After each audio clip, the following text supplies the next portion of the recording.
Shazzam! The power of a little boy. There is a boy sitting on a metal bench at top of the subway stair. The rumbling of trains comes and goes as the wet, cold rain soaks him through and through. He has no place to go, and the rain is getting heavier. He decides, with a sigh and a regret, to try to get inside the subway system with no money. The cops are waiting for him down below. They know already he is there. He's cold and it's rainy. His nose begins to drip and he feels a pneumonia stabbing his lungs. He stands with his heavy backpack and turns to go down the concrete stairs. They all know him down there, but his feet hurt too much in the cold, wet rain to walk to another station. He pulls the coat of the officer who hates him. "What is it, Billy?" Billy could hardly speak. His misery was like a sword in his heart. "Get out of here, you vagrant!" shouts the officer who hates him, with a finger at the end of a strong arm, pointing the way back out into the cold. He would rather Billy die than find free warmth in the station he patrols. But the pain in Billy's heart is felt by the hateful policeman officer's partner, and he cannot bear it but to reach into his pocket for a token and give it to Billy. The hateful policeman glared at his partner, who places his free hand on his partner's shoulder and shakes his head as they look at each other into each other's eyes, one with pity, one with hate. Billy takes the token from the policeman's gloved fingers. Billy is grateful. He stares up at the police officers staring at each other and decides it's best to just go. Billy puts the token into the turnstile and goes to the subway platform to wait for a warm train to take him anywhere. It takes an excruciating 20 minutes in the cold damp of the underground before a train comes lumbering through. He can't recognize the train line, as the letter or number has been covered over by vandals. The doors split open and Billy finds the car with the most people who would heat the cold air with their bodies and breath. He cozies up to a crowd of adults, all gripping one pole in the center of the car, and fits his wet body between a man and his wife. They move away together, vexed by Billy's interruption. The man stares at Billy and thinks he is on a dangerous path, not able to care for himself, and almost too old to be cute. Billy knows from the look on the man's face, no one cares for you once you look like them. Before that, you're cute enough to get anything you want. Eventually, the crowd in the subway thins, and it's him and only two others. Two bums, clothed in black plastic garbage bags with all their plastic shopping bags full of dirty clothes strewn around them. Billy knows he will end up like them. He sits as though in his underground castle, sideways on the seat, and puts his feet up, just like the other bums are doing. They sleep deeply, snoring with their faces in their chests. The train bores on and on, stopping, starting again, until the end of the line. The train doors open and he has to get out.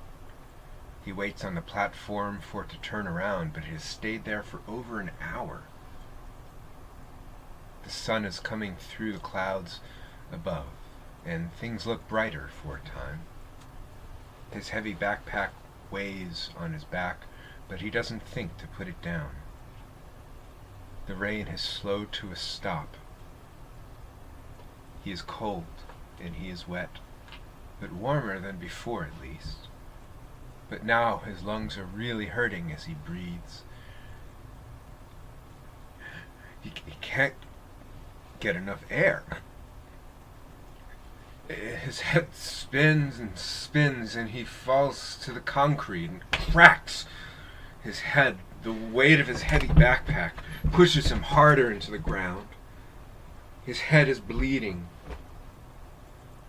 and he is out cold.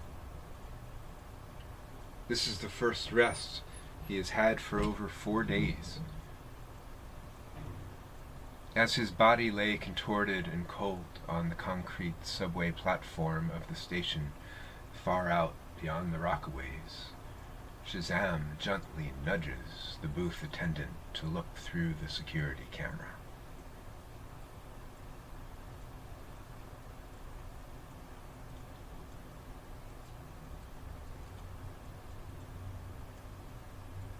She noticed a small mass lying across the eastbound platform, and at first does not pay it any mind. Shazzam nudges her again, and she looks closer. She sighs.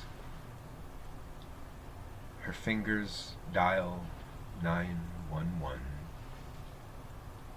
Yes, a boy, I think, she says. Yes. 10 minutes later, 2 EMTs purged out of an ambulance with duffel bags and a cot. The first thing they noticed was the contorted form of a boy no more than 11 years old, his head offering forth a disk of fresh blood for 3 feet all around him like a halo. He was still alive, but his body was ravaged by cold, hypothermia, pneumonia, concussion, fractured skull. Even his shoulder was torn from the weight of the fall. The EMT's thermometer said 104.9 degrees. He was about to die from not one, but many causes. This is the moment, of course, that changed Billy's life. Billy's soul almost rose up out of his living body as the EMTs sought to revive it.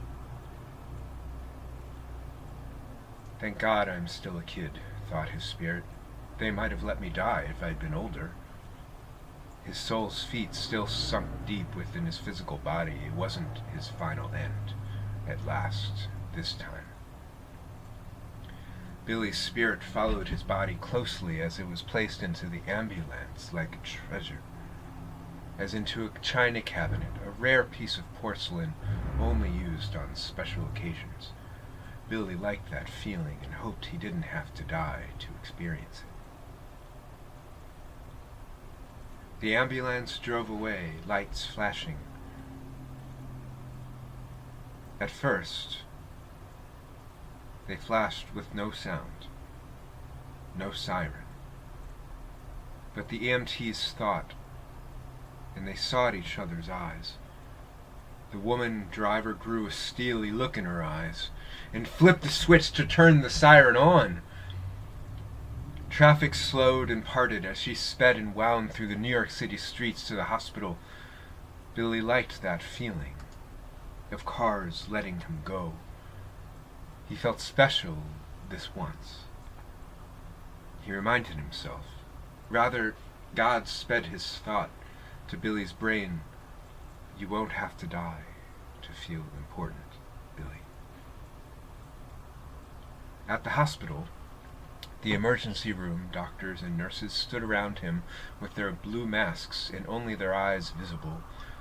He liked the calm attention their eyes gave, even as they tried to save his life.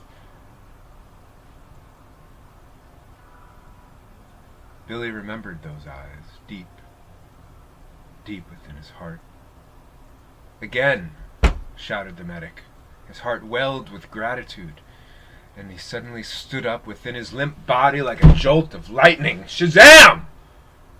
Half asleep, in worrisome dreams on his throne, in his holy lair, Shazzam jolted in his awareness to Billy's awakening. Billy had remembered his life to come. At once, Billy's heart steadied, his head's wound clotted shut, the air in his lungs cooled, and he opened his throat to cough out a huge mess of green phlegm upon the latex-gloved hand of our presiding nurse.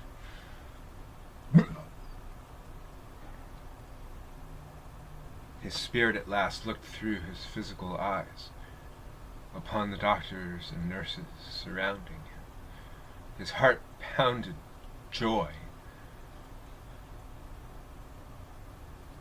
His temperature was still skyrocketing, dangerously, as his immune system sought to resolve all the various damage in his brain and body systems.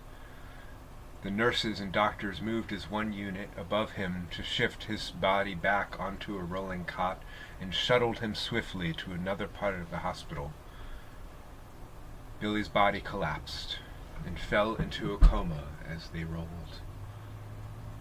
He'll be able to rest now, hooked up electronically to monitors, pressure-sensitive tubes flowing in and out of his mouth and arms. Slowly his body cooled, and his spirit went away, away, away into the centuries. Shazzam found him at the ancient Egyptian pyramids, 3,762 years before the Christ's tiny feet set down upon the physical plane of Earth. There, Billy's training began.